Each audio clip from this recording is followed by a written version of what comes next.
John LeCompt, and you are watching Richard Metal Fan. Hey, what's up, guys? Episode 360 of Richard Metal Fan Interviews, calling from Zoom, and I'm here with John LeCompt.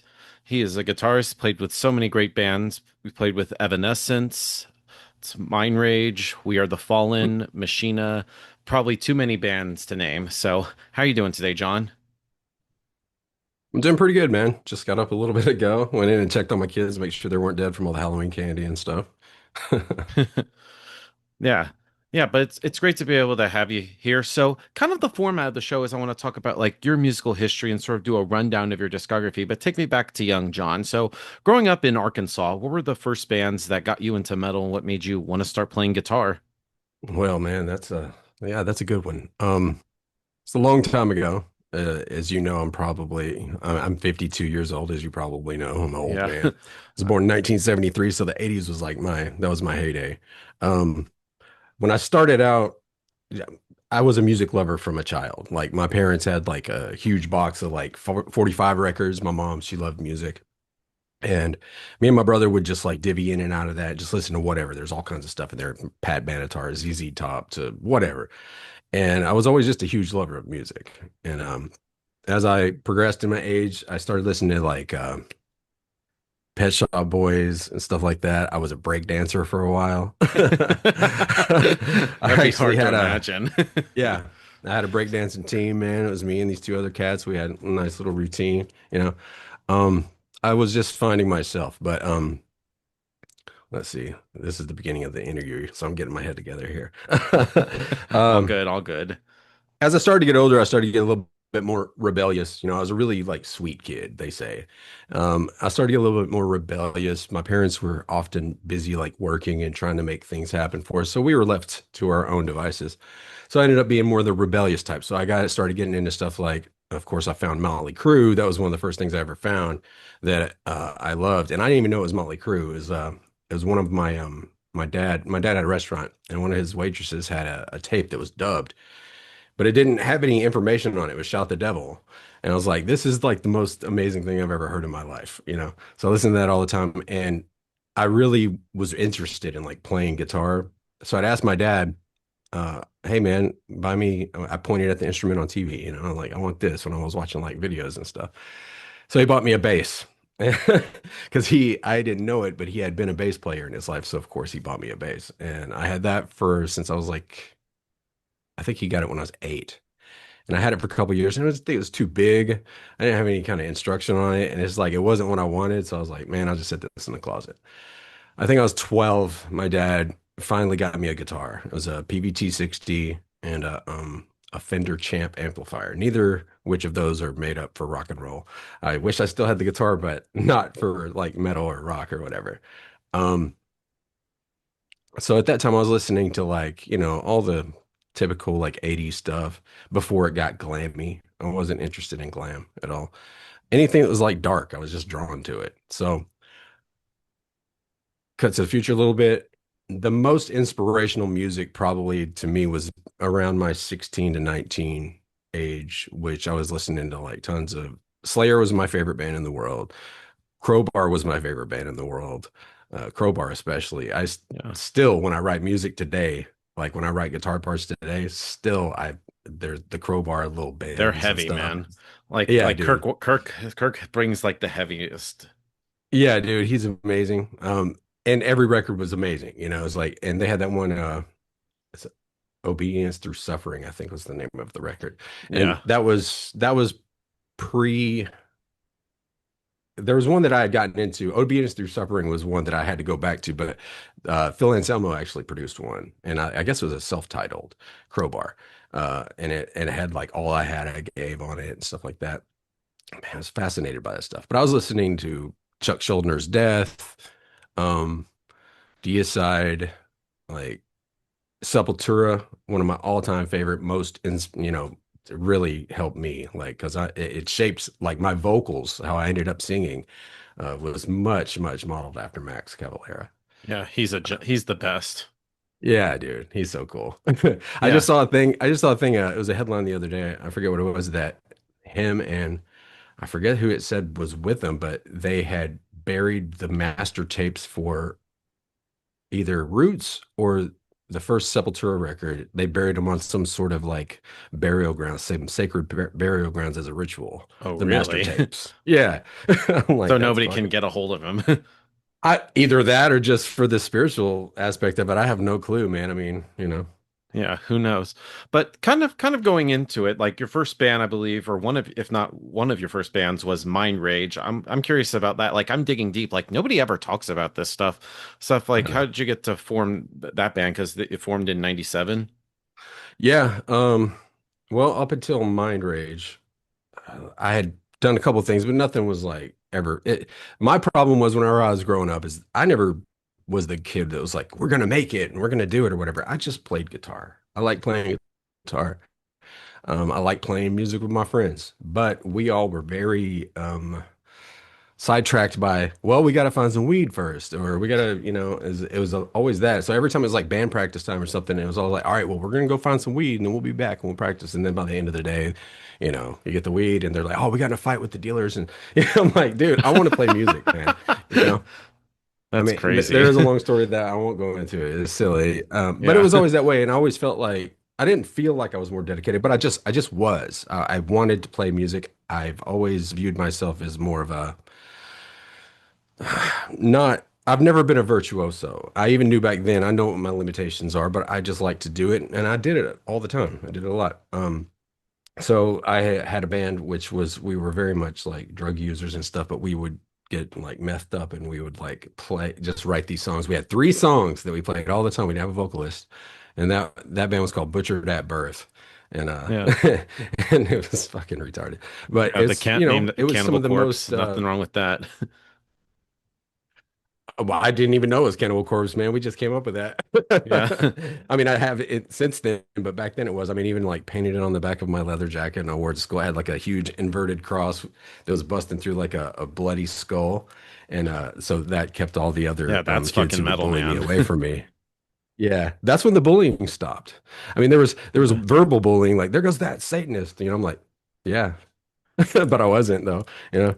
Um, but yeah, up to Mind Rage, like, so I had a couple things up until then where I would always try to put something together just so that we could play music. And I always wanted to write original music. And some of those original bands were like, no, well, we'll write some original music. Let's just play a bunch of Slayer and Anthrax. And I'm like, okay, we can do that, but I want to play some, on my own stuff. So I'd write my own stuff and it would get discredited. People wouldn't want to work on it, whatever. Um, so I ended up getting saved. I had asked God into my heart because everything had just is terrible. My youth had led me to that place of a country song where my car is broken down, my girlfriend is off with somebody else, and my job sucks, and I'm dropping out of college. It's like everything was just the worst. So I pretty much told God, I'm like, "Fuck you, man." And God said, "Oh, you're finally acknowledging that I'm here." It's basically the what happened. Yeah. And so ultimately, that's whenever I started getting more serious about music because I took myself out of that dark lifestyle that I was living and started putting it into something more positive, which caused me to focus on the things that I was good at or were important to me, which was music. Yeah. I had started a band called Gnashing of Teeth. We wrote a whole bunch of songs and we went and played a few things. We played a concert in Camden, Arkansas at some fairgrounds, and nobody was there. It was like a Christian thing, or it's Christian metal. It was like a Christian metal fest or something like that. And we met this band called Faithful Witness, who is basically like 2 degrees away from Living Sacrifice because they were really good friends with Living Sacrifice, and I was already a fan even before I became a Christian of Sacrifice. So they kind of sounded like them stuff. Ultimately, that led to me stealing their drummer and the guitarist's girlfriend, and and the drummer was the drummer of Mind Rage. So that's where Mind Rage started. He lived across the street from my girlfriend at that time, and Yeah. me and him were like, "Hey, let's start doing something together." So we started writing those songs, and it turned into something really kind of cool. It actually had some feet on it. Yeah. Yeah, which is that first album, Sown in Weakness, Raised in Power. It's just very raw sounding. Like, where was that recorded at? Well, Raw, that was a very professionally done record. As far as like Little Rock goes, Barry Pointer at Pointers, he didn't even call it Pointer's Palace back then. It was kind of a joke. But Sacrifice had done Reborn there. Um, And Reborn is what, if you're obviously you're a metal guy, so you're familiar with Living Sacrifice. Um, Reborn, they had other records before that that had put Living Sacrifice on the map, but Reborn was the one that just like it was sick. It was like on what, Solid State Records. Uh, and it made a big wave. So we were like, we want to go there, but we didn't have the money to do that. We had made some demos in another studio called Crystal Studio around here, where you just go pay by the hour or whatever.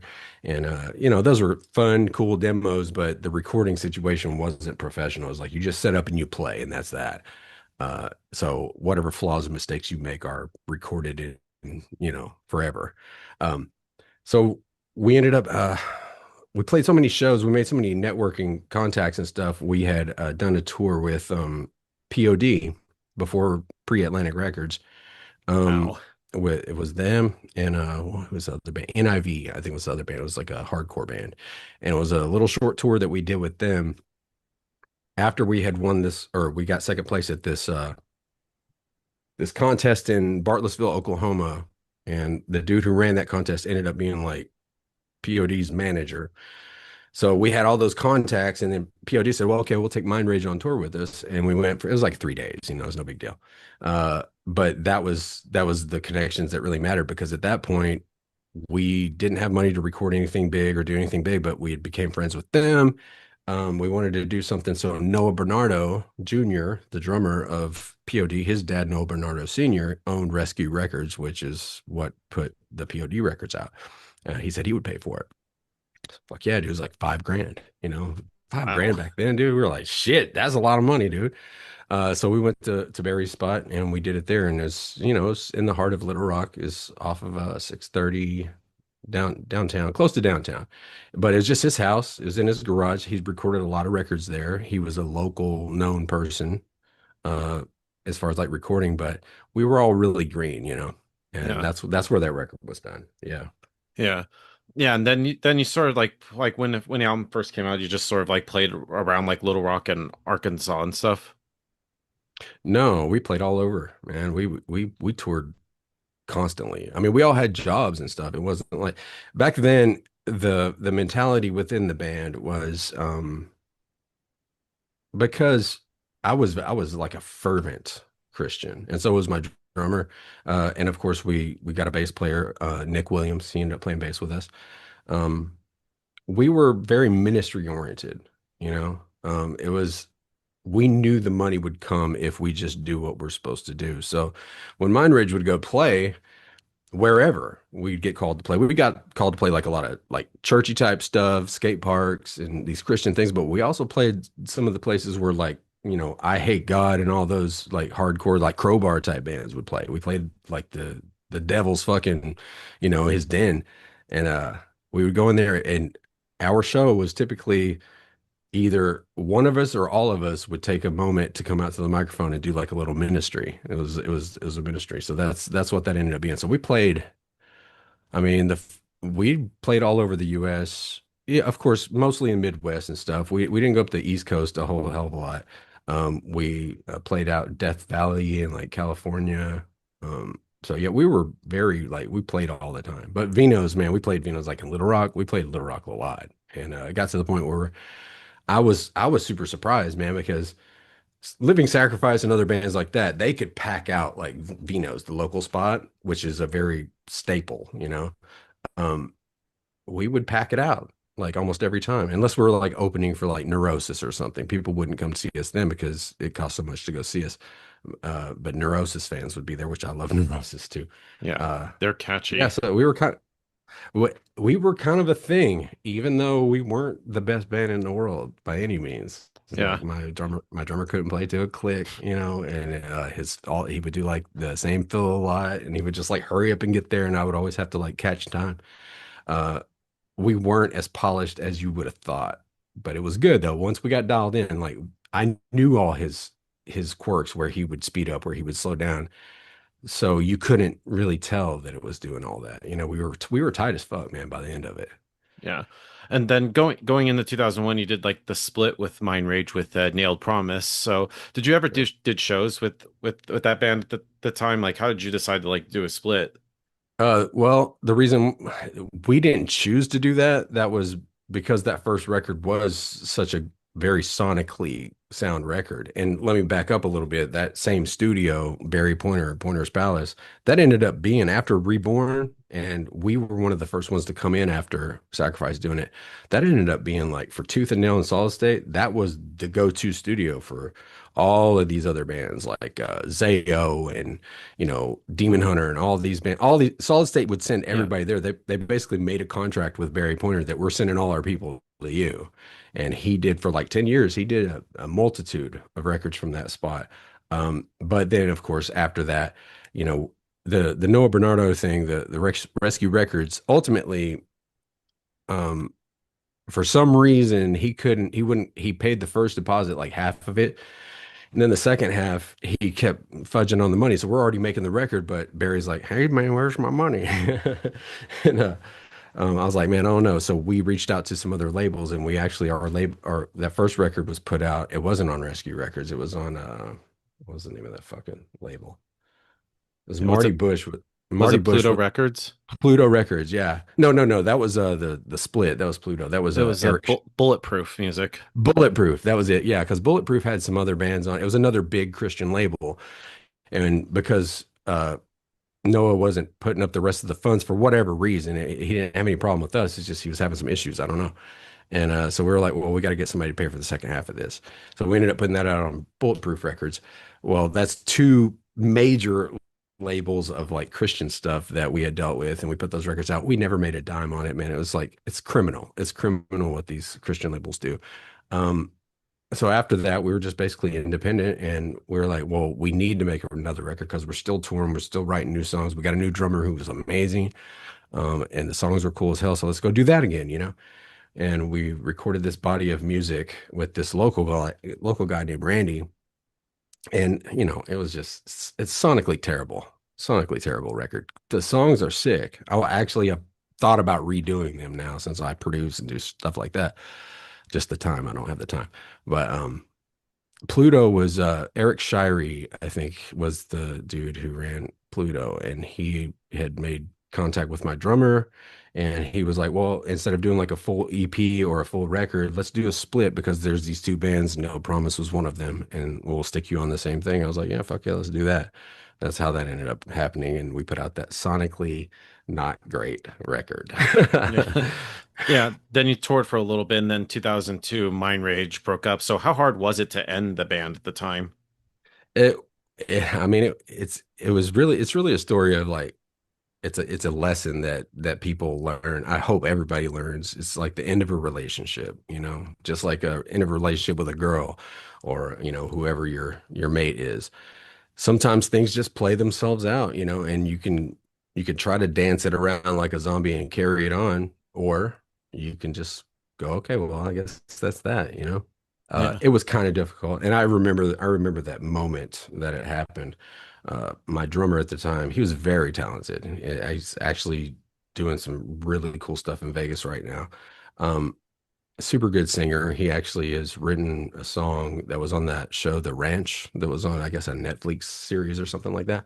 But at that time, he was a super talented musician, and he was playing with some other guys. And we never were like, you can't play with anybody else, that makes us feel weird. But he was doing that a lot. And I started to notice that his heart wasn't as much in this as it seemed like it was in the other things that he was doing.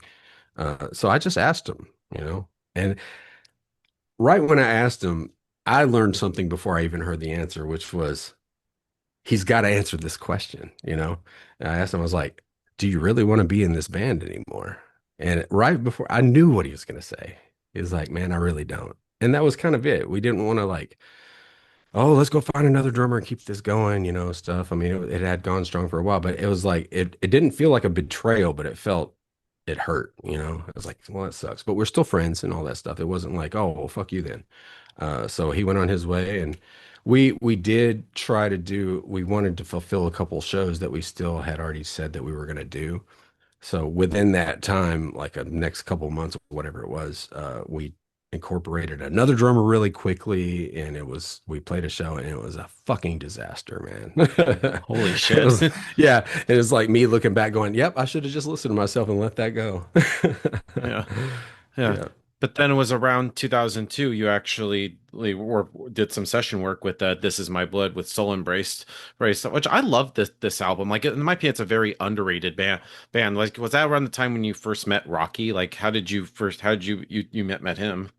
Man, me and Rocky, our story is crazy. It goes way back. It goes way back before that.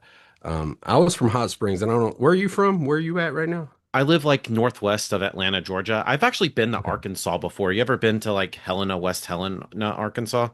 Driven through it. Yeah. Yeah, I've been there once about a year ago. Oh, it's pretty cool town. That's my only time being there. And some people, funny enough, call Arkansas Arkansas. I mean, if you're drunk and you're joking around, you're like, "Hey Yeah, I man, come say on that. down to Arkansas," you Yeah, some know? people say it as like a joke kind of thing.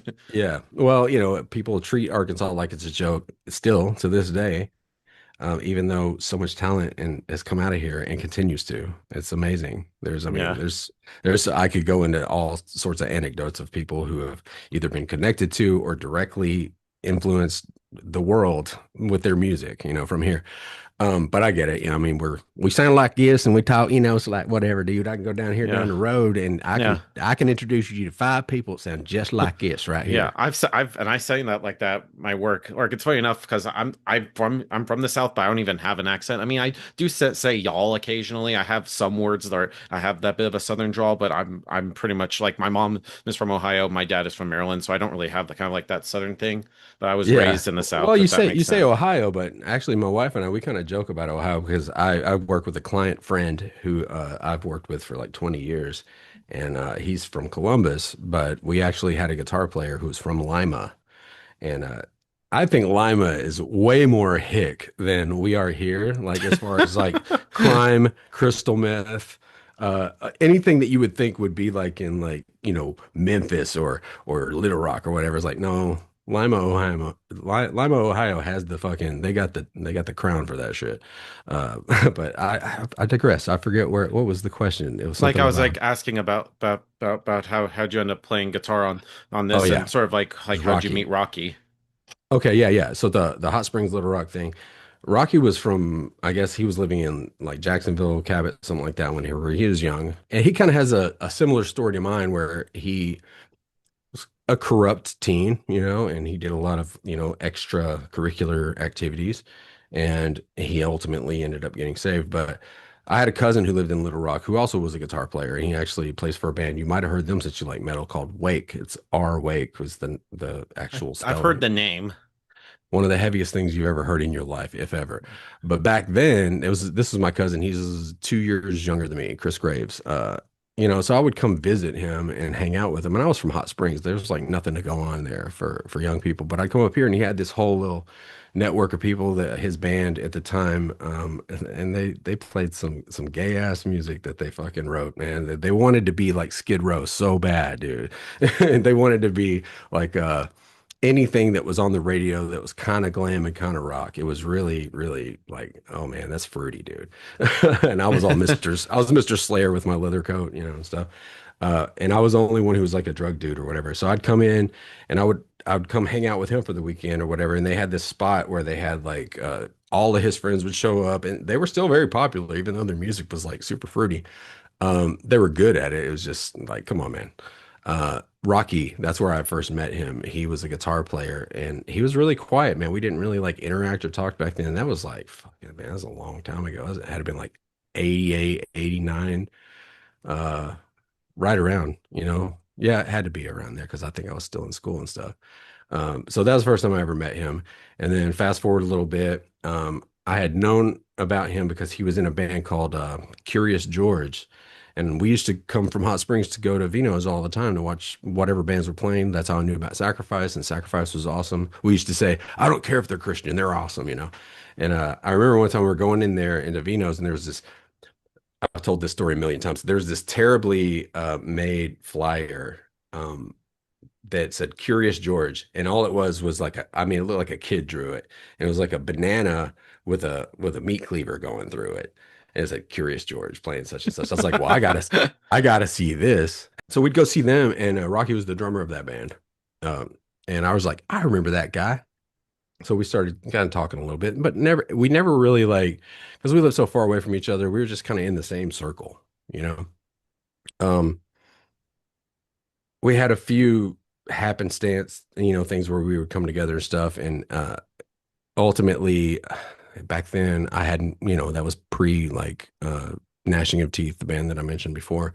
Um, and of course, Curious George was fucking amazing. I always end up plugging them more when people ask me any question to do with that because they were one of the sickest bands ever. Crazy, kind of like Primus, but like Rocky was the sickest drummer I'd ever fucking seen. And it's not metal. I mean, it kind of was, but it was kind of like Primus. It was really weird.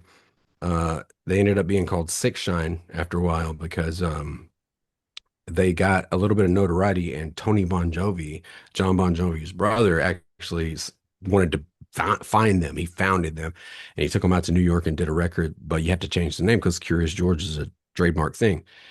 So they changed it to Six Shine, and they put out a little record, or they had a record that they had made with him that ultimately didn't get done, which was fucking sick. So I've got like mad respect for this dude. Like, and coming to find out, he ended up doing all his own artwork for whatever he was doing.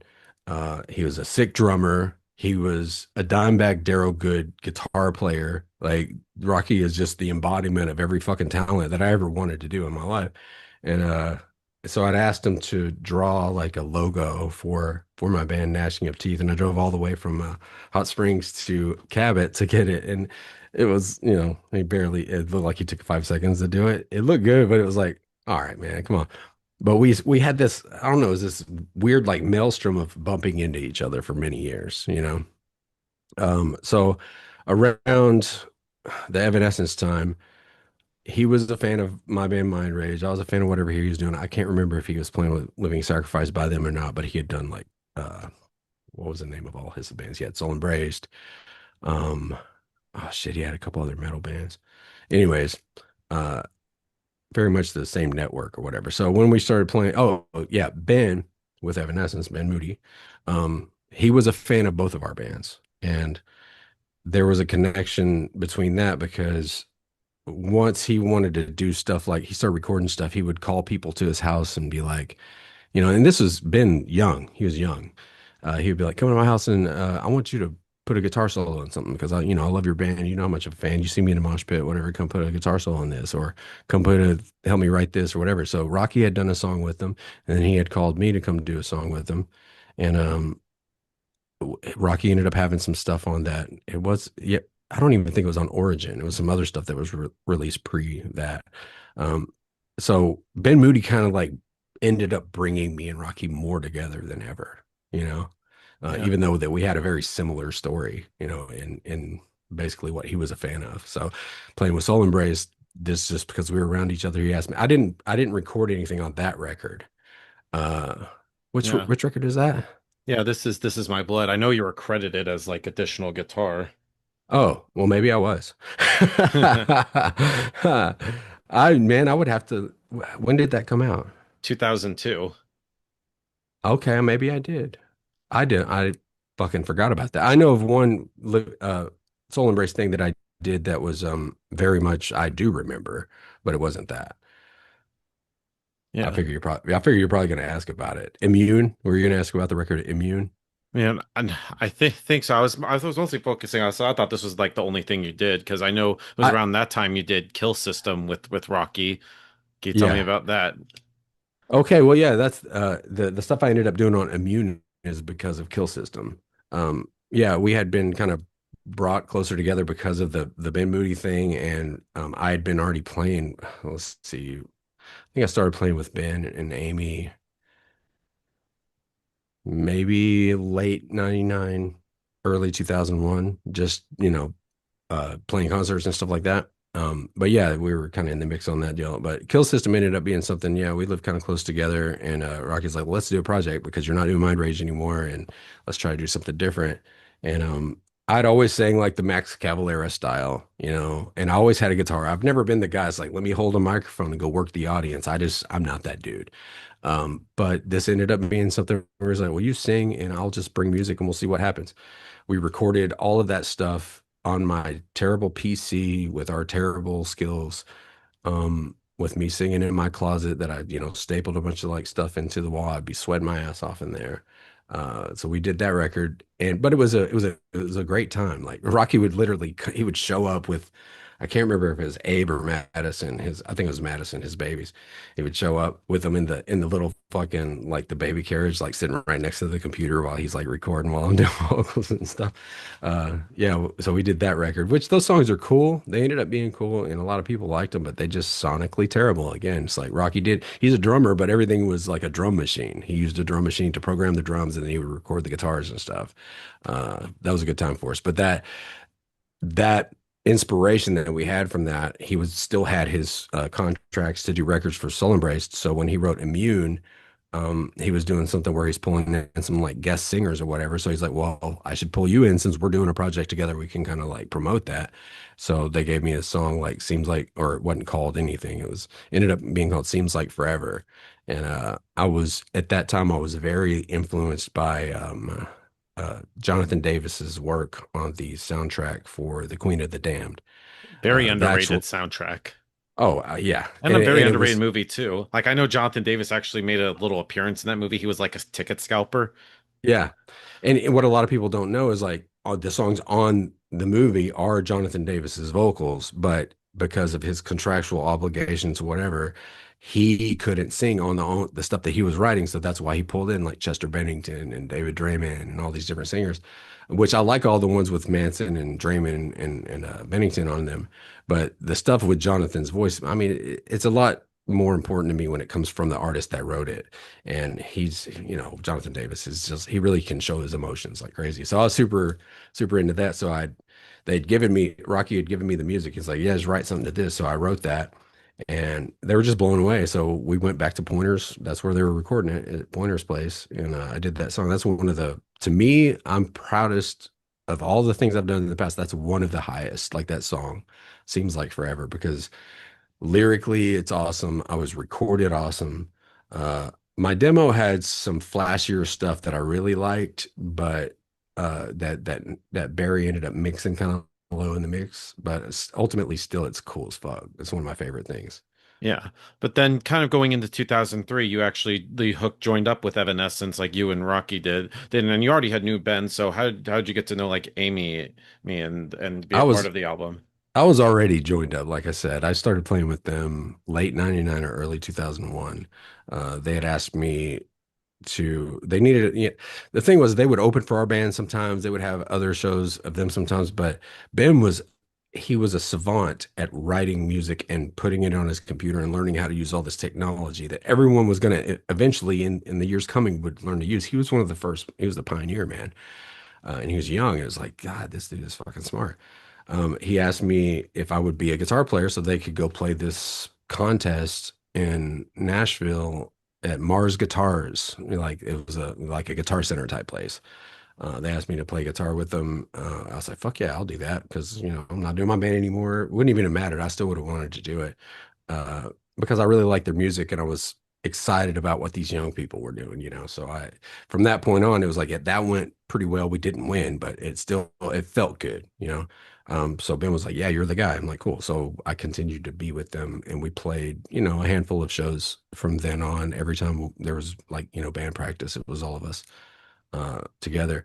So I was more integral than what a lot of people know, and I'm not even going to sit here and like go into all that because you'll probably have like 1,000 pieces of commentary going, that motherfucker's lying.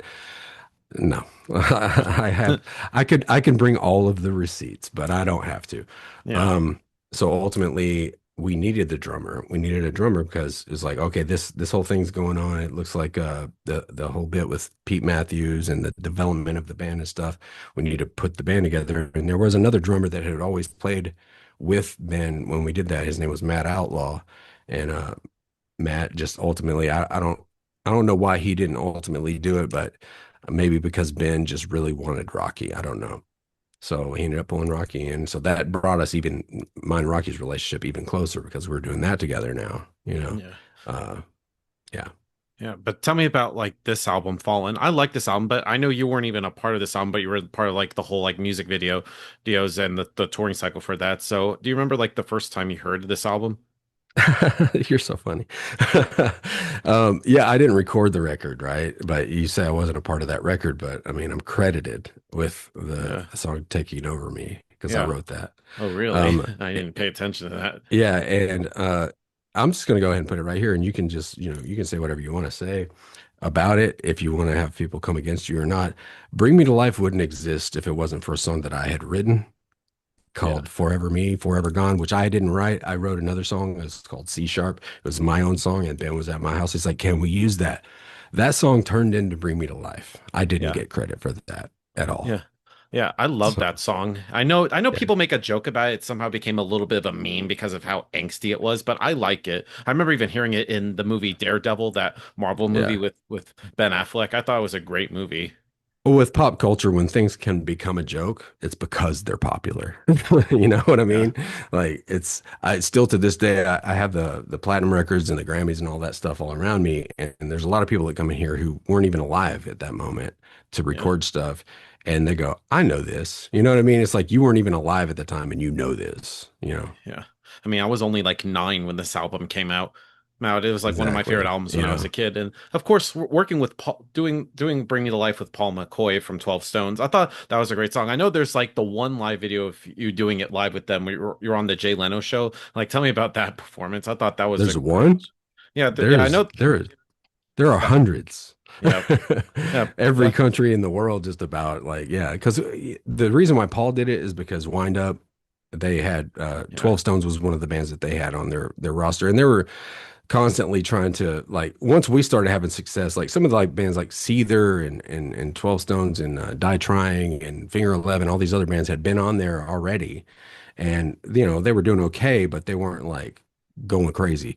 Evanescence went crazy, so every time we went on a tour, they're like, "Hey, put Finger 11 on tour with you. Hey, put Seether on tour with you." You know what I mean? It's like they're always trying to use the success of whatever one band to prop the success of another. So they were very adamant, and I'm sure everybody's aware of the story that they wanted a rapper on every Yeah. I heard song. Amy talk about it.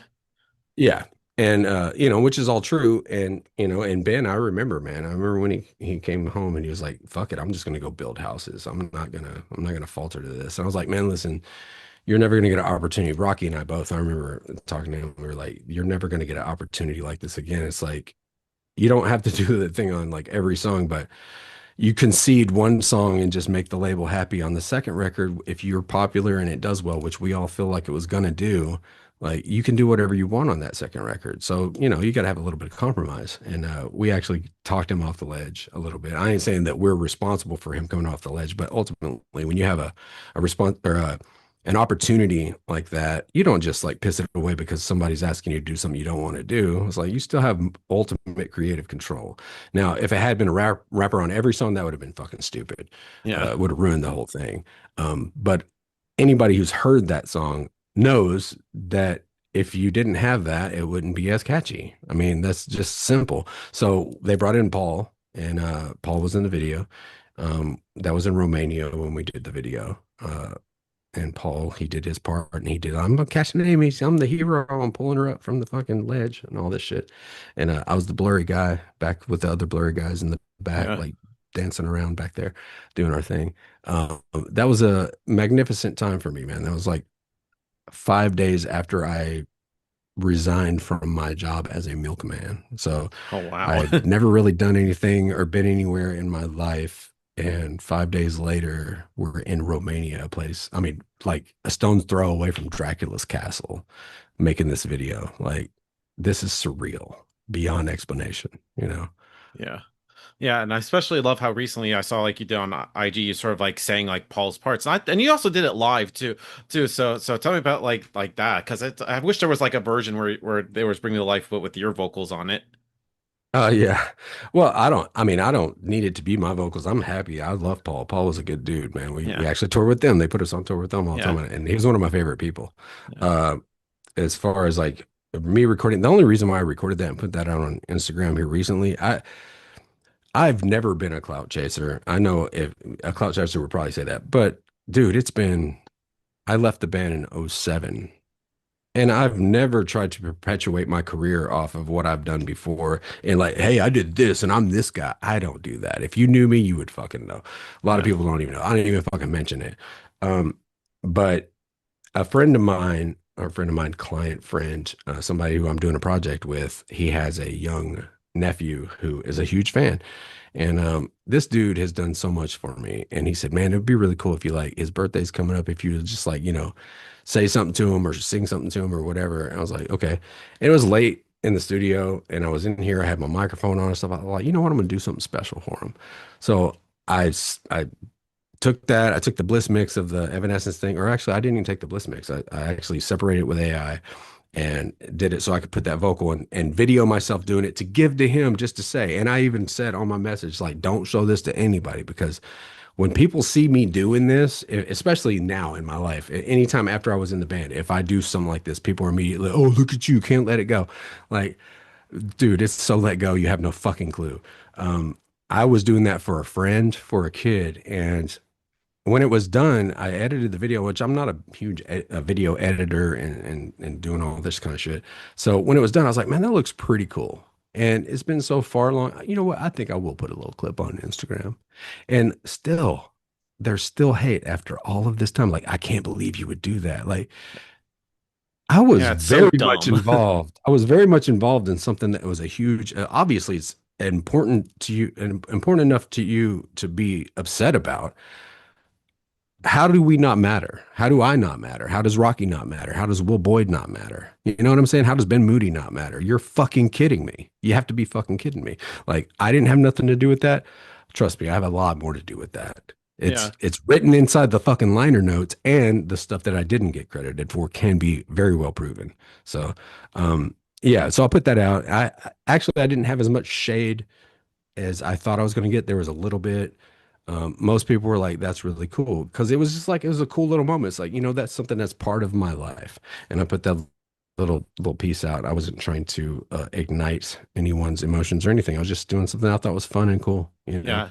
Yeah, and I remember hearing Bring Me to Life, and I heard before that a lot of people compared it to like Linkin Park with the rap parts, which I don't even think you guys sounded like Linkin Park. You sounded like your own thing, but I think you all did. You ever did like shows or festivals with Linkin Park back in the day? Yeah, many. Yeah, no, and that's the reason why the label wanted to do that with the rapper because Linkin Park was what was hitting hard at the time. And yeah, it's not the same thing, but we have programming and we have like symphonic instruments that are going on like backtracks like Linkin Park. There are a lot of similarities, but obviously it's not the same fucking thing. Technologically, yeah. But we ended up playing songs with them and they were fucking gracious. We ended up actually we were the following ended up doing our record across the hallway from them when they were working on I think it might have been Minutes to Midnight.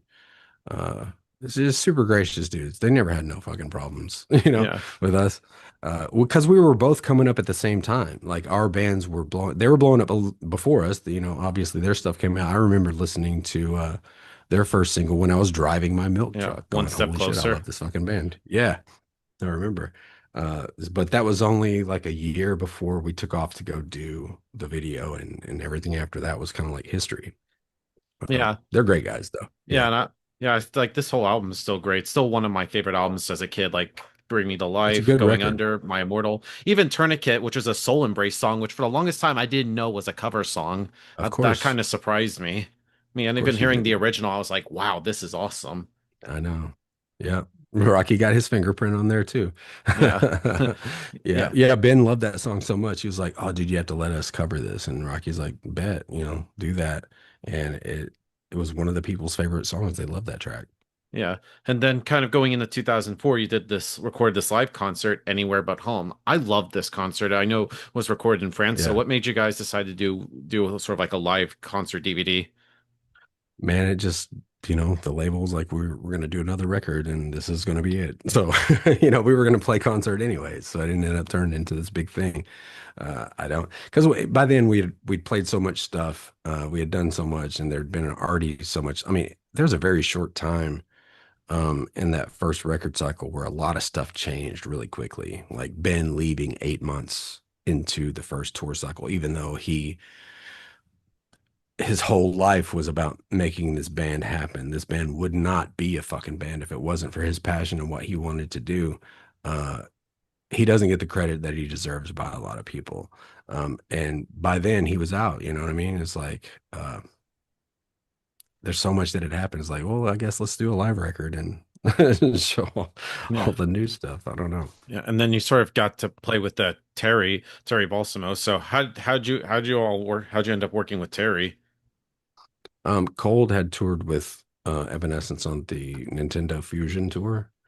And I already liked Cold. I didn't love Cold, but I did I liked the idea of it, and I liked some of the songs or whatever. I wasn't big into it and stuff. And we played with them. We got to know them pretty well, especially Scooter. Kelly Hayes, I believe, was the other guitar player. Sam, the drummer, is just fucking gentleman. He's a fucking super like, you know, a Victorian horror movie character, but he's a sweet guy. But honestly, I'll just be honest, like that whole time I got to know everybody except Terry.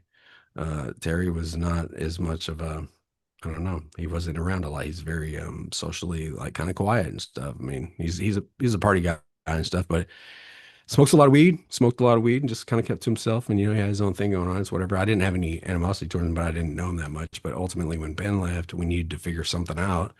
And Rocky and I were like, "How about Kelly Hayes? Let's pull him in for these last couple of shows or whatever." Um, but for some reason we pulled Terry in. Otherwise, I think maybe because Terry and Amy had more of a connection throughout the time that we toured with them that maybe we didn't know about or whatever. So we ended up pulling him in instead of like Kelly, which ultimately with Kelly it might not have worked out anyways. I won't go into the reasons why, but and yeah, right at first with Terry was it was like okay, cool, you know. Yeah. And then that same year, 2004, you did a little short-lived side project, Morningside with Rocky. How did that come to be? Because I know that was sort of like a precursor to like Machina a little bit. Yeah, well, these are things.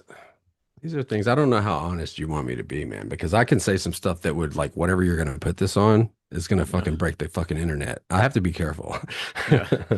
Yeah. Um, but fuck it, it's been a long time. Hey, Uh, YOLO. yeah, I mean, I pretty much live like that all the time. I'm more concerned for you because I can be a Yeah. very honest person. I just want to basically make sure if you want to keep it cool, I'll keep it cool. But if not, I'll just Hey, tell the fucking hey, truth. hey, hey, do whatever you want. I don't Okay. care. Yeah. Um, After Ben left. um, when he left. Up until then, you know, Rocky and I were, of course, everybody knows this, we were hired guns, right? Even though we'd written songs for the record and been involved for as long as we were involved, we were these hired guns and we knew what our contracts were at that point. But when Ben left, up until then, we're always in coach and shit like that. When Ben left, immediately we're in first class, and Amy's telling us, we're all going to be involved in the next record. We're not going to, basically everything that kept us from being completely involved was Ben's problem. It was his fault or whatever. Now he's gone and we're going to fix all that. And we're like, well, fuck yeah, dude, that's cool. Maybe I can get paid now, right? Um, that was just to keep us going until the end of that tour, right?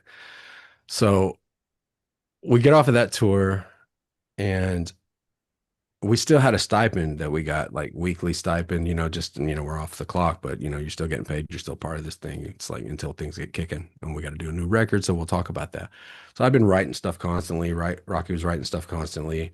Then there was an understanding of, oh, come out to my house on, the day before Valentine's Day or whatever. And let's write together. We're going to bring out the whole band. So the whole band goes out to her house in Calabasas, California. And we start writing some stuff and Terry and Amy were never in the room ever when we were in there. It's just like it was almost felt like it was like we're just doing this to say that we did it. So we ended up getting pushed out very quickly, like, okay, well, let's go do Valentine's Day because we don't want to upset our, your partners or whatever. So just go home. We're like, no, we're here to write music. No, no, no, no. We'll come back to it. And then after that, we didn't come back to it. We never got a call to come back to it. So it was like, all right. I'm asking Rocky all the time. I'm like, "Are we fired, dude?" And he's like, "I don't know, man. I'm still getting my check." I'm like, "Well, I'm still getting my check. Well, fuck it. Let's just start doing something else. We don't know what's gonna happen, and we don't wanna fuck up, man. Let's start something else." So that's when we started Morningside. We just grabbed a bunch of guys that we trusted. There was a dude, Jack Wees from a band called Fifth Element that actually opened for us in St. Louis once that I really loved. And I called Jack and I asked him to come down and we started writing some stuff for Morningside, and that became what that ended up being, which again didn't do anything to take us anywhere, but we wrote some cool songs and we had some good times. We played a decent show or two. Yeah. And Yeah. then tell me about like the Open Door by Evanescence. I liked the album. I thought it was a good album, a good follow-up to Fallen. So tell me about making that. When you say you think it was a good follow-up to Fallen, how do you mean? I mean, I thought it was good, but good, but not nearly as great as Fallen was. But I thought that had some good songs like "Call Me When You're Sober," "For Mhm. Lithium," "Sweet Sacrifice." I thought they had some really good songs on there. Lithium is a banger. Call Me When You're Sober is a banger, but I mean it was like throw everything in the kitchen sink on because we need a single kind of thing, you know. There was a lot of that controversy that went on between that. Um, yeah, I won't get that. I won't get that honest about it, man, because there's some embarrassing stuff that went on with that, with the band and the label and all that shit. Um, I could really like air some shit that would piss some people off right now. That record to me, the reason why I'm not like, oh yeah, that was an amazing record, is because what I just told you, how we were edged out. You know, we were edged out on the writing. That ended up being Terry and Amy being together, just coming up with a bunch of stuff and, whatever. Um, and I remember like, because I ended up having a song on there. I didn't think I was going to get one on there the way it ended up being. Because all the stuff we ended up writing together when we were in that room, like, they'd pop in and just like see what we're doing, or we'd hand the demos over to her or whatever. Those didn't end up being any songs whatsoever. It was always the stuff that her and Terry ended up doing. And I have all the demos from those, and the demos were like, God damn, really? This is what we're doing? Uh, she called me way after all that, whenever I was already feeling the spice, I was already feeling like, well, fuck, man, you have no respect for me. Um, she's like, the label's saying we don't have that song. Have you got anything? I was like, have I got anything? Are you kidding me, man? We've been chomping at the bit to write music for this fucking record. I was like, yeah, I got something. I'll send you something in a minute. I didn't have nothing. I went to my computer and I wrote something in like 20 minutes, dude. And I sent it to her, and it turned out being all that I'm living for. She's like, "Oh, I love this." I'm like, imagine that. I can write some shit that you fucking love. Yeah. So, anyways, I send that to her. She loved it. She immediately put like her vocal melody on it, and I'm like, "Yeah, that's pretty banging. Cool." It's a nice little organic moment. Like I just came up with something out of nowhere. You just came up with something out of nowhere. That's how music is supposed to be written. And it turned into a really cool song. And it was supposed to be the third single. And that was ultimately the reason why I left, is because of that, the way that transpired. Yeah, and it's hard to believe that next year will be 20 years of the Open Door. And I remember hearing that when I was like in sixth, seventh grade, and I thought it was pretty good, but not good song. The production is amazing. I mean, Yeah, it's sonically a fucking great record. It's just a lot of those songs like Snow White Queen and Sweet. I ultimately hate Sweet Sacrifice. I think it's a terrible song. Um, a lot of those songs were just so, the way that they were built, they were boring, they were slow. Um, there was like not a whole hell of a lot to do. Like you'd be on stage, be playing guitar for 2 seconds, and then basically have enough time to go drink two cocktails behind the fucking amp until the next part that I was going to play. It's like it was not as guitar driven as what ultimately this stuff was on Fallen. Which, if you look at the dichotomy of like once we started working with Ben Moody again, when we all started putting that band together, We Are the Fallen, you can yeah, tell what we were interested in doing, because that song, that record wasn't supposed to be Evanescence 2.0. That's just what we do together. And ultimately that's what the second record would have been had Ben not left, had we not left, you know. yeah, Which, obviously, I mean, she's very happy with, and I want you to hear these stories where I'm saying this mean stuff, not mean stuff, but true stuff, that I'm not bitter against her. I want the best for her. And I am happy as fuck that she is like, took this brand and been able to carry it to where it is now. It's a beautiful fucking Yeah. thing. They're playing like arenas now and Yeah. stuff. I don't have to care for or like the music. I don't have the bitterness towards that at all. I'm just stating how it went down because a lot of people don't know. And they think they know. I don't care if you know, but if you think you know, I gotta correct you, you know. It's just a clarification. Exactly. And then they still won't hear it because it's coming from me. I'm obviously just a cash grabber liar. You know, that's me. Yeah. Yeah, yeah. But then of course 2007 you got you and I guess Rocky sort of left Evanescence around the same time or got kicked out. How hard was it to March in hear? '07. Yeah. Yeah, how hard was it to hear that? Because you were with the band for a few years. Well, another thing that people don't know, it was a mutual thing. The termination is official, you know, that I was terminated, right? Rocky and I had kind of a pact because of the way everything was so political from the beginning, and we were treated a certain type of way from day one. But we both realized this is still this is the best, you know, opportunity that we have. And we wanted to be a part of that. So it's like, fuck it, we'll just go with this, you know? Um, because there was a lot more promised to us than what was actually given to us. But we stuck with it because, you know, fuck it, who's not going to go on that ride? You feel me? So Yeah. we did.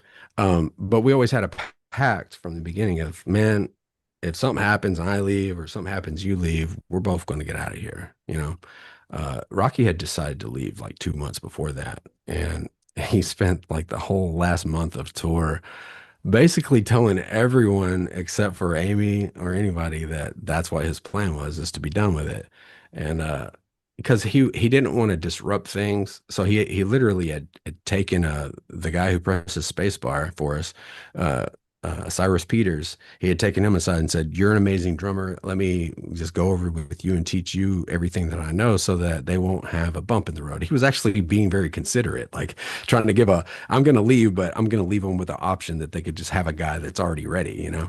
That was his thing. That was a Rocky thing. But on any tour, man, there's no such thing as a fucking secret. You can't keep a fucking secret. It doesn't matter how secret you think it is, man. Everybody knows, dude. So nobody had said anything. And we went home from that tour. That tour cycle was over. And, you know, I had never said, I'm leaving, you know. I was definitely in a battle with it because like Rocky's leaving, I hate it here. I don't want to stick around. But still, it's like it's a hard thing to just say, hey, I quit, you know. So she made it easy for me. It's like we got off of that tour. Rocky had already started making his plans on another thing. She called me the day before her wedding and she said, so I guess you know Rocky's not gonna be in the band anymore. I was like, yes, I am aware. And she said, well, I think maybe you should stay home with him.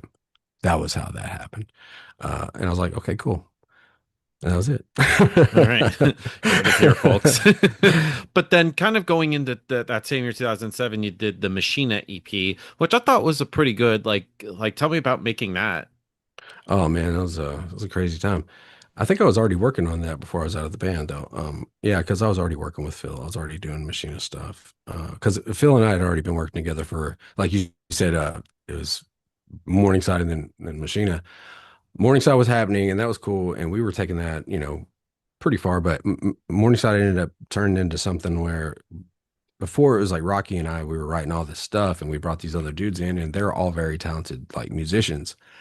And they already had bands under their belts around here, and they were kind of local heroes too.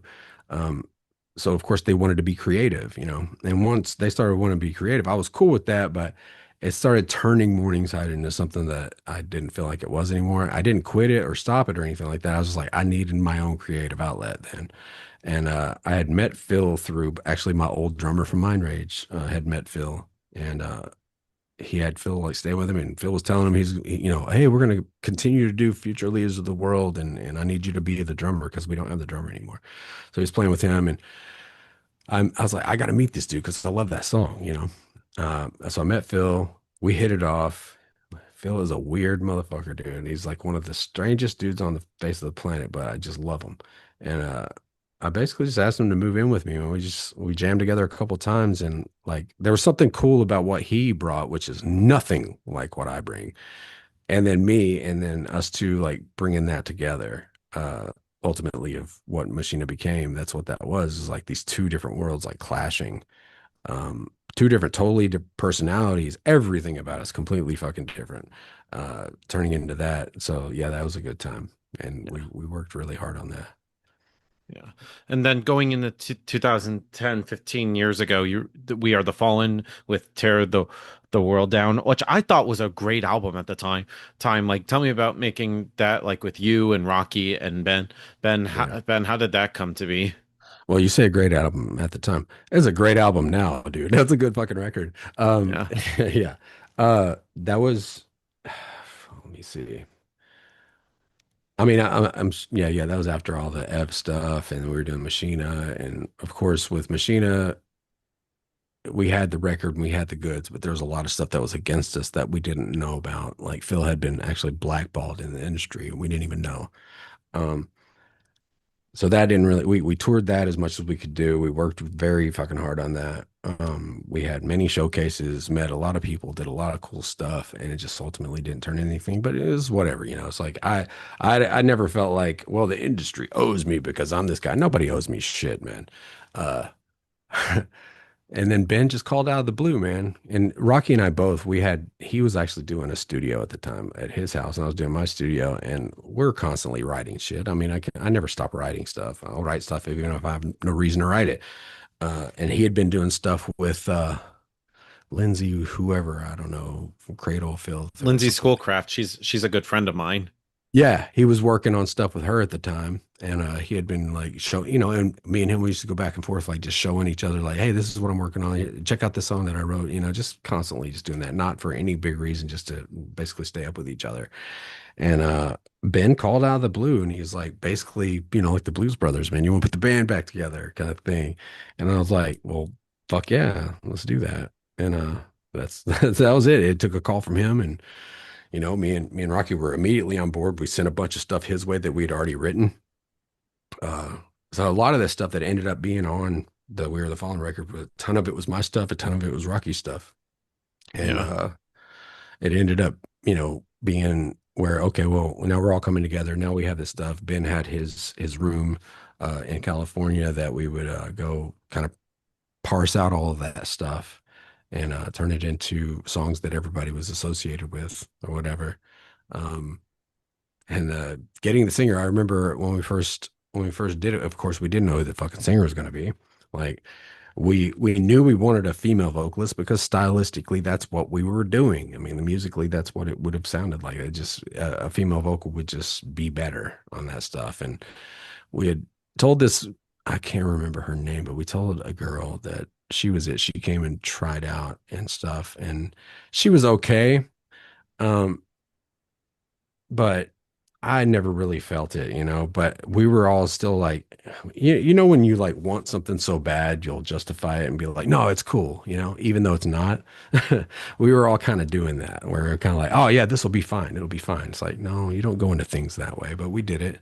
And ultimately, Carly, she was friends of, I guess, Ben had a roommate and she was friends with that person, and she had come by, or she had told Ben about her, and she come by and stuff like that. And Ben ended up talking to her.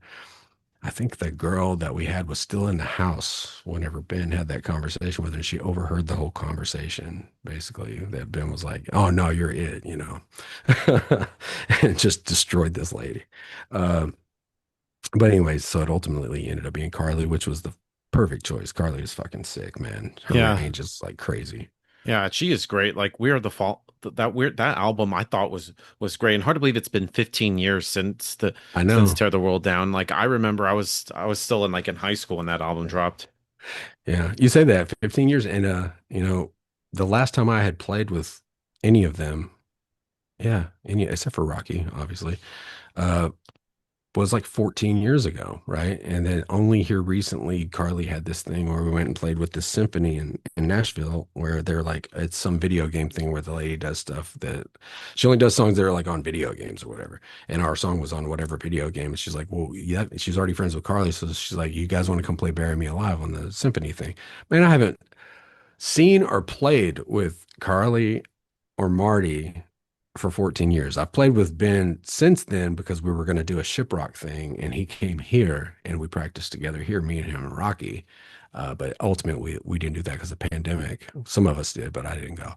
Um, so yeah, I hadn't even played with them in all that time. I didn't even get like a practice, man. I just had to like go on the stage of the symphony and just play with these people whom I haven't even played with for 14 fucking years, dude. It's crazy. But it was so awesome to see them, dude. It's like not a day had passed, like as far as like relationships, you know. Yeah. Would you ever do any more stuff with We Are the Fallen? Of course, we've tried and talked about it 100 fucking times, man. Every time somebody gets a wild hair up their ass to go, hey man, let's kick that back up because I mean, why wouldn't we? You know, we did fairly well on that first record, like, and we have a fan base that's still clamoring for it still to this day. And I've written so many fucking songs since then for other people and for myself. And I've got so much stuff in my archives. And it's like I've given so much of it to the band, but it's just like everyone's life is just so different that it makes it impossible to happen. You know, every time we think, okay, that's cool. I'll send Carly the stuff. She'll start writing some vocals. And, it's just it never pans out. It's just we're too displaced from each other. Everybody's lives have its own it has its own turbulence, it has its own things. It's like I'm always here, I'm always ready to go, I'm always ready to do whatever. But I do all this, like I'll provide a bunch of material, send some back to me, or do something with it, send it back to me, and it never ends up happening. So I'm like, to this point, I'm like, I'm not gonna write anymore for it until somebody actually puts a piece of paper down in front of me and says, "This is what we're doing, and this is how it's going to happen," and all that, because I can't continue to have hope in something that other people are not going to like, completely jump into. You Right. know what I mean? Yeah. And then kind of flashing forward to 2015, you did join up with NoMara and you did And So It Begins. Tell me about that. Well, that was a client. He was my client. That's one of the clients that I've actually been speaking of this whole time is Kelly Burge. Uh, Phil and I had done a record for him before when his band was NoMara. Basically, we just wrote all the music and all the vocals, and that was, it's just a business transaction.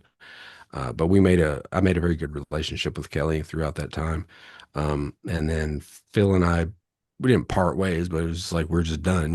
He went off to do whatever he was doing and I'm doing still what I was doing. And Kelly, he likes the way I write music and stuff. So he reached back out to me and asked if I would write some songs.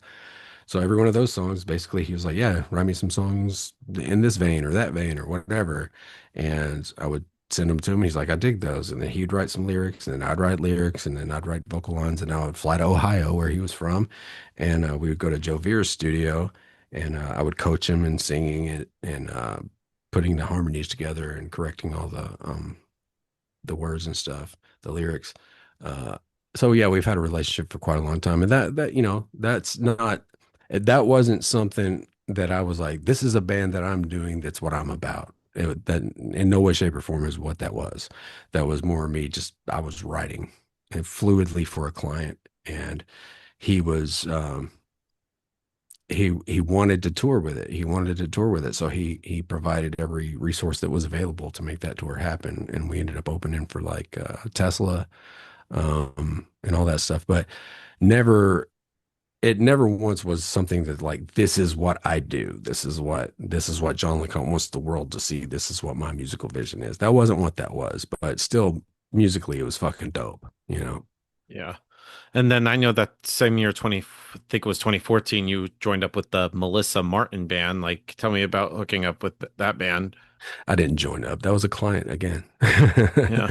I mean, and she needed the guitar player, and well, what better guitar player to have than the one that wrote all the music? All right. uh, y- yeah, that's what it was. She was a client, and I'd known her for quite a while. We had a long, good relationship while I wrote music for her over a long period of time. But again, it was not stuff that like and see, and that's one thing I always kind of worry about because I had a lot of clients that wanted me to play in their band or do this or do that, and sometimes I would because it was a financially viable option for me. But never, I would always let them know this is your project. This is not my project. Yes, I write all the music or I write all the lyrics or whatever, but you're paying me to do that and it's yours. I don't, the thing I hate most in the world is being perceived in the wrong way. And it happens all the time because people don't have all the information. And the information with that is that with Melissa, that never was me saying, "Hey, this is me trying to start another band that I want to sound like this." I wouldn't put out music that sounded like that if it was me saying, "This is what I want to sound like." I would never have put that out. but it was her music. So I ended up playing guitar on what we played like one fucking show, I think it was, Yeah. um, that I set up. Yeah. And then I know this another same still in 2014 you did Even Devils Die With You and Rocky. So how did that come to be? See, and that is something to me saying, this is what I want to do right now. That's exactly what that was. That came about by, if you recall, the first song was called "The Dream," right? The lyrically has nothing to do with dreams, right? I was going through a very crazy, crazy, turbulent time in my life that of my own design, but still uh, led to where I am right now, which was, it was just a crazy time. I I've always been very like in tune with my dream life and stuff like that. I journal it and I take very much inspiration from it. Like the song "Tear the World Down" on the "We Are the Fallen" record. That whole inception of that riff and that idea was literally from a dream state. I had this dream that in my dream, I was at a concert that Ben Moody, he was in a band at the time called Halo Method, and I guess that's who was in the band in the dream. But it was Ben Moody was playing somewhere. He's on stage, and they're playing this riff, and it was the and I remember in the dream, I was thinking, God, that's fucking terrible. But God, Ben, you suck, in the dream. Then I woke up and I was like, oh, I kind of like that riff, and it just seems like it should be a piano and stuff. So I immediately went to my studio and started writing that song. Uh, and it really is cool as fuck, man. It's like that's the longest little piece of symphonic like intro that I've ever written, and then it just ended up turning into this really interesting song. And of course, I reached out to Rocky. It's like, man, we should do something and with this, and he was like, cool. Um, and I had met Rachel Peliquin. I think I saying her name correctly, Peliquin. Um, for her band. I forget what's the name of the band she was in, but we played Machina had played a show in Texas. Uh, and I just remember we were loading our stuff in and her band was playing. I was like, who the Yeah, fuck is Downfall Rising. this? That was it. Yeah. I was like, who the fuck is this, man? And I was like, watch my stuff, dude. And I went in just to go and see like a couple minutes of her. And I was like blown fucking away of her vocal abilities, man. I love her fucking sound. She's actually probably my favorite vocalist out of all of them. She's so good. Um, and I remember meeting her and I was like, I wasn't trying to come off like any kind of way, like I'm this guy or whatever. I was like, I love your voice and I do like to write a lot of music. If ever in the future I need a female vocalist, is it okay if I reach out to you? And she's like, yeah. So she gave me her information. So that was like years before that. So when this happened, I was like, I know exactly who the fuck I'm calling. And she was down and she did it. And we actually put out two songs. We were working on the third, and then she had some stuff going in her life. She ended up getting married and stuff, and it's kind of slowed everything down. Typical, things people's lives kind of get in the way sometimes. But yeah, that was a cool time. Yeah. Yeah, and I loved like you like those singles being Epilogue and The Dream. Like I thought those were really good songs. I kind of wish there was more of that. I feel like you were like Thanks, on man. to something. Yeah, I did too. I did too. But it's people's lives, man. It's just what it is. And we could have like it was mostly because of it's mostly because of stuff that she had going on. And I don't know specifically what all that was, but I know that it wasn't a great time. There was part of it that was great, but it wasn't a great time for her. And I think it was some, tragic things were going on with her. But we didn't get into it like super personally or anything. We just, just gave Yeah. her her space and just let her live her life and do her thing. And she seems to be happy. I see her on, I've reached out to her a few times. I see her on like, she's worked on some music recently of her own. She seems very, very happy. I have no interest in trying to fuck that up. Like, hey, remember me? I actually did reach out to her a couple weeks ago. I had a song I was working on that I thought would be great for her vocal, but I hadn't heard back from her. So I don't know either the message reached her or she's just like, I ain't trying to fucking talk about that. But yeah, no, she was sick, dude. That was amazing. We had a third one we were working on that was such a fucking banger, dude. It was so heavy. Rocky wrote the main riff to it. And it was like drop F sharp, like low as shit, dude. I was like, dude, now Super heavy. I gotta retune these other guitars so I can put my parts on them. But it ended up being fire. And she actually wrote some vocals for that too, but we never like properly did them. The song that you're talking about, Melissa Martin, there's a song that I wrote for her called Close to You, that she's released. That actually I wrote the music for that whenever I was writing for We Are the Fallen, and Ben was doing some work with like Three Doors Down at the time, or Ben was a songwriter for a lot of people, and he was saying that they wanted some music. I was like, well, can I contribute something? You know, I'd like to get something that would turn out being a hit through your resources. And he's like, yeah, sure.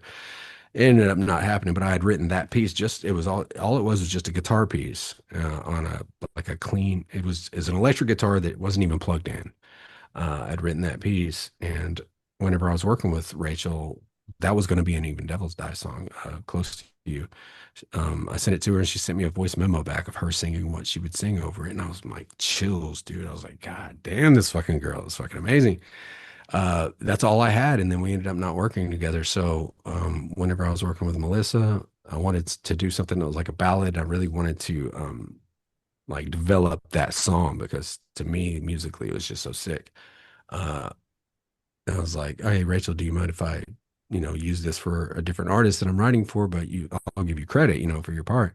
And she was totally cool with it. So it ended up being that. I still would have very much loved to have Rachel's vocals on it though. And it ended up being something kind of different for me because I was really experimenting with some different sounds and stuff on that. It turned out being more like almost like a pop EDM alternative thing, Yeah. But it's a good song though.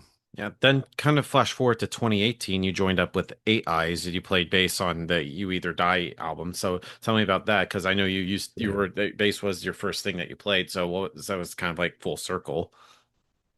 Well, it wasn't. I never really played that thing. All I did was break all the strings off of it when I was 8. But I always did. I always did enjoy playing bass because over the years being producing or co-writing or just being the person in control of like engineering and stuff, I would pick up a bass a lot. Like well, I don't know. I have an instinct for bass lines, and I love it. I fucking love it. Uh, with Eight Eyes, it was some young cats that I knew from around here that I'd recorded another band for the singer Ryan. And we was like this metal band that was doing like pig squeals and shit. And I was like, dude, you have an amazing voice. Why are you singing this? I'm not dissing people who do all the death metal pig squeals, but if you got a really good singing voice, why the fuck are you gonna do all that? But that was some years later. Um, he came to me with this idea. Hey, would you produce and record this? Because they had done like 3 songs, and it was like such a Alice in Chains throwback, and they're not even seem like they're old enough. They're like early 20s, like old enough to understand like really like what Alice in Chains was about. And it almost sounded like Alice in Chains fucking did a demo. And I was like, yes, I want to fucking produce this. Please let me. So we ended up doing it. My payment was a chest tattoo. Oh wow. Yeah, that ended up being the payment for the record. And it took a while to get the record done too, but it took a long time to get the fucking tattoo done. Uh, but yeah, once we got involved, I was so happy to be a part of it because they're young guys and everyone in the band was just so talented. Um, the bass player was cool, but he was just not. I just let Ryan and them know. I was like, listen, man, y'all need to work with him or whatever because you're bringing so much to the table that the bass is going to cause it to not pop like it should. So I'm either help him with rewrites or whatever. But it ended up being a thing where they just let him go and they asked me to play the bass on the record when we were recording it. And I was like, sure, I didn't want to hurt anybody's feelings or get them kicked out of the band or anything like that. I was trying to protect the integrity of what we're actually capturing. And I was hoping that he would be a part of that, and it didn't end up that way. So I ended up writing the bass lines for it, but I was excited about that. So I was like, well, shit, now I'm in the hot seat. So I better write the best bass lines I could fucking think of and really accent the music, not be, hey, listen to the bass. It needs to meet the music where it is. And I really honestly believe that I did that. And it was crazy because it ended up a lot of these songs they were established in structure, they were established in so much stuff, but there's so much that I brought to the production side of it that turned it into this other thing. Uh, didn't change it, just produced the fuck out of it. Bass lines and stuff like that. Sometimes the bass lines I would write, I would be like, "What do you guys think about this?" And they were kind of weird about it, but it ended up like changing parts that they had already written. Like they're okay, I get it now. Yeah. To me, that record and everything that's been done on that record, um, as far as like my career, my record, everything that I've ever done, that is probably one of the things, if not the highest thing that I'm proud of, is that record, like every decision that went into that, everything that happened to make that sound like that. I can't believe I fucking made that record, dude. I can't. I did it in a small room, like in a smaller house. I was in a smaller house at the time. I didn't have like a real studio, and it was all done in this like bedroom, man. It's fucking crazy. Yeah.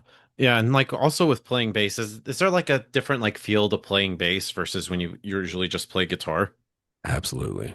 It's completely because you're locking in with the drummer a lot more. You're thinking about kicks, snares, grooves, you know, most of the time with the bass, you're carrying like that root note. But if you be creative, you don't have to write on the root note sometimes just to create that little bit of dissonance and stuff. You're not just following a guitar, you're creating a counter melody, you know. But you have to create a counter melody that also still has the balls that a bass is supposed to be doing. Because I respect players that are all fucking slapping it and getting all high on the fretboard and doing all their crazy shit or whatever. It's like that's circus tricks to me. I'm not about the circus tricks. I'm neither on guitar, bass, anything. It's not about the circus tricks. It's about what does the song want? What is the song telling you it wants? That's all I'm interested in. I don't give a fuck about look at me, look at me, look at me. I hate that shit. Yeah, just keep the simple groove and stuff. Yeah. And sometimes you'll come up with something that's flashy, but the flashiness of it is not look at me, I'm a virtuoso. It's more of a holy shit, how did you think that that would work? But it does. Yeah. Yeah, I and then love of that. course, yeah, of course, last but certainly not least, the last thing you did was you also handled session bass with the Fall of Eve with their EP Nevermore. So how did that come to be? Because I know they're from Scotland, like how, and I know you did like Oh, mixing it on that. So how'd you get involved with that? oh man, how did I get involved? I guess I feel like the Fall of Eve. That's yeah, the Irish band, right? Yeah, it's Scottish. Scottish. That's right. That's right. Yeah, man, that was been a couple years ago. Yeah, it was just basically they had reached out to me. They were fans and stuff, and I remember I can't even think of their names, but I see their Instagram all the time. Uh, Super nice people, really awesome people. They had their own thing going on. And yeah, they just wanted me to put. The only reason why I put the bass down is because they wanted me to mix their stuff, and they didn't have a bass, and I ended up putting the bass on it because I said, yeah, I can fucking do that. That's pretty much what that was. This is a business transaction more than anything. I actually sold my Grinch guitar to the guitar player of the band, which was her husband, because he already had three.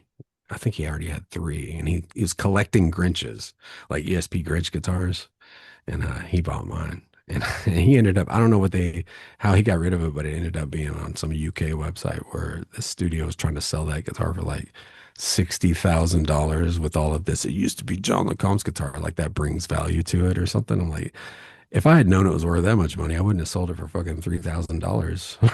Oh shit. But yeah, but for all of you, that was cool. Yeah, that was basically a business thing. They hired me to mix and do stuff, but I never met them personally, but uh, most of the time with my clientele, I develop relationships with them. That we end up being friends. So it's kind of a line that gets crossed here and there.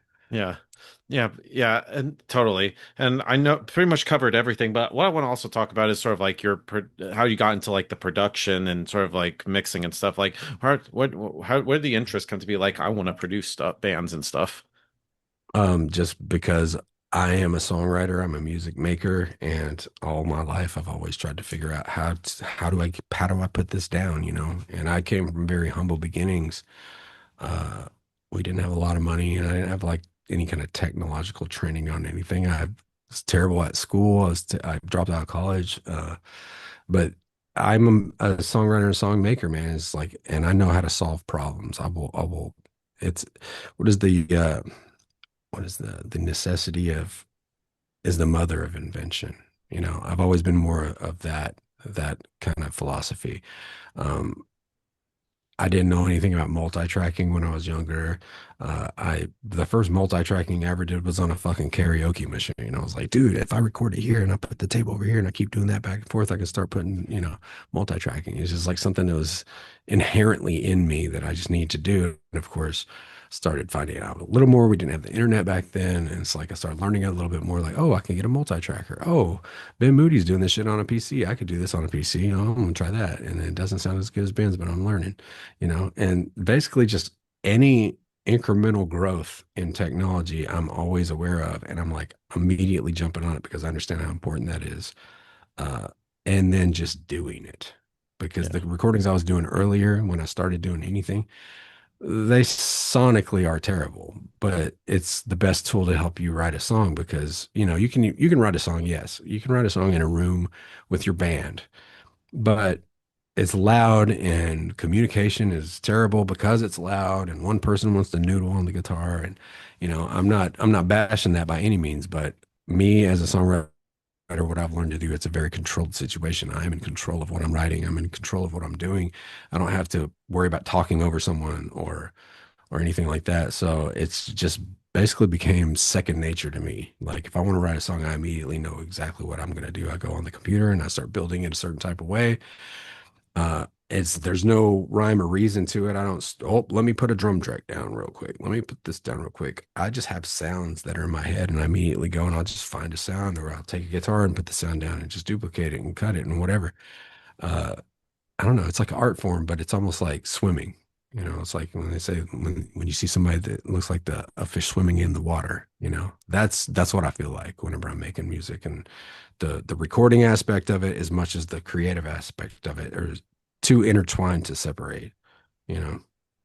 Yeah. I think Uh, that might explain it. So I don't know. Hey, you explained it perfectly. But sort of also like in the end to sort of wrap things up, what's next for you? Are you producing more albums and are you gonna have you also found like some new bands or you're gonna like tour and stuff? Like what's in the future for Mr. John LeCompt? Well, nothing's ever been off the table. People have asked me many times, like, "Oh, what are you like retired or whatever?" It's like, well, I'm tired, but I'm not retired. Uh, you know, I I have two little boys. I mean, I have four kids. Two of them are grown. The other two are small, and since they've been born, I've been here with them. I did do some touring with Smile Empty Soul for a while as the bass player, while they were growing up, but that's the most touring that I've done. My life is a little bit different for that. It's a lot more, that I'm here doing this and raising my kids and all that, but it's not off the table by any means. It's like there's never been well, I'm done with all that. I don't have that in me to be done with anything. As far as like writing and other projects, what I do know about myself is that I've written tons of music over the years, and I always want to release. I've always had the idea of like doing like a solo thing, um, just to put it out. Not it's not for anybody, but it's for me. I don't really give a fuck what people think about me. I don't give a fuck what they Yeah, think fuck the about haters. me, or not even haters, just anybody. It's like because perception is people don't unless you know me, you just can't know. You can't perceive me, and like I said before, I don't like to be misperceived. Uh, so in a way, I kind of want to put it out just to kind of let everybody know where my head's at, like musically. But it's still just more for me because why haven't I? It's like I was in one of the biggest bands in the world for a fucking minute. And then after that, I've done, these small things. It's not been because I keep trying to make it and I don't. I just went on living my life. And it's like whatever opportunities are coming in front of me, I just do them. And whether they're big or small, I don't give a fuck. It's not about like, oh, I got to chase that money. I got to chase that fame and that clout. It's never been about that. So I've just enjoyed living my life and making music and the relationships that I've had. So, but knowing what I know about myself, I'm very helpful when it comes to working with other people on their music. When it comes to myself, I have to understand things in a producer way, which is you can get stuck inside of your own bubble, right? So it's a challenge to me to put out something that I call my solo stuff that only I'm involved in. How would that be perceived if I didn't have someone come in and tell me, "Hey man, you're too isolated in your bubble." I kind of want to see I kind of want to see what that reaction is going to be like. So, but it's evolved this last year, actually this year. I finally made a commitment to actually start really aiming towards that. And I have a huge body of music that a lot of it's done, a lot of it's not done. Um, some of it I'm incorporating other singers on because I'm challenging myself too hard, like on the vocals and stuff. I know what my talent is. I know what my range is. And I know all that. I will push myself as far as I can go, but at the same time, I'm not going to put out something that sounds sonically bad just because I want it to be me. So it's turned into this thing that's going to end up being like where I write all the music. I have all the music, and I bring in these other vocalists. Some of them are local, some of them not so much.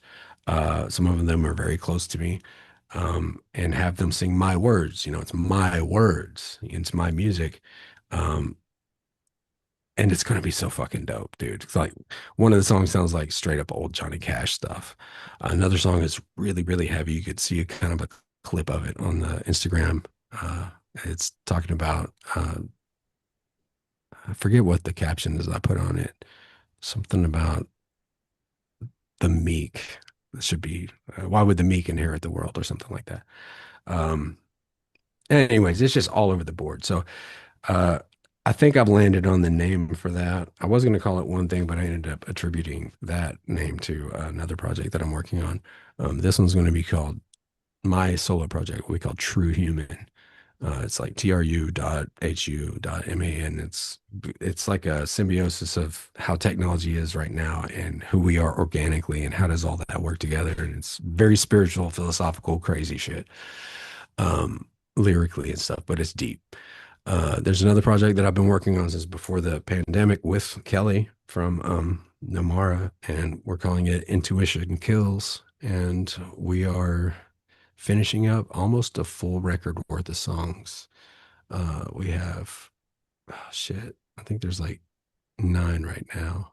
And we're going to do 2 more before the end of the year. But that has been quite a process. But some of these songs, I am proud as fuck of these songs. I have worked my ass off and they're so good. I can't say when the release of that's going to be because we're trying to be strategic about it, and it's really tricky these days with stuff, especially us with us being old guys. You know what I mean? It's like we're not coming out with like, oh, we got a bunch of masks and fucking laser beams and shit like everybody else. You know, like Sleep Token or something. You know, how do you put a band out these days? You know, it's Yeah. that's something we have to battle with. With my solo stuff, I'm not as concerned about that, but with this other project, Intuition Kills, I'm very concerned about that. Yeah. And I'm looking forward to hearing it. Yeah, yeah, man. Yeah. But thank you, John. Maybe I'll send you a demo or something, but you don't share it with anybody. Yeah, your secret's safe with me, John. But thank you. Thanks for coming on, man. It's great to be able to have you on. It's just any final words you want to say to the viewers that are watching this to close this out? um, I don't guess I have any final words except for, anything that I said in here that's spicy or saucy or whatever, before you go blurting it out to all your friends that he said this, he said that, take time to meditate on what I'm actually saying before you assume what my intentions are, because that would be the wrong thing to do. You would misunderstand me completely, and it's not a good way for us to be. We should actually think and reflect. So do that and be well. Yeah. But thank you, man. But so everybody, John LeCompt, and we'll see you next time.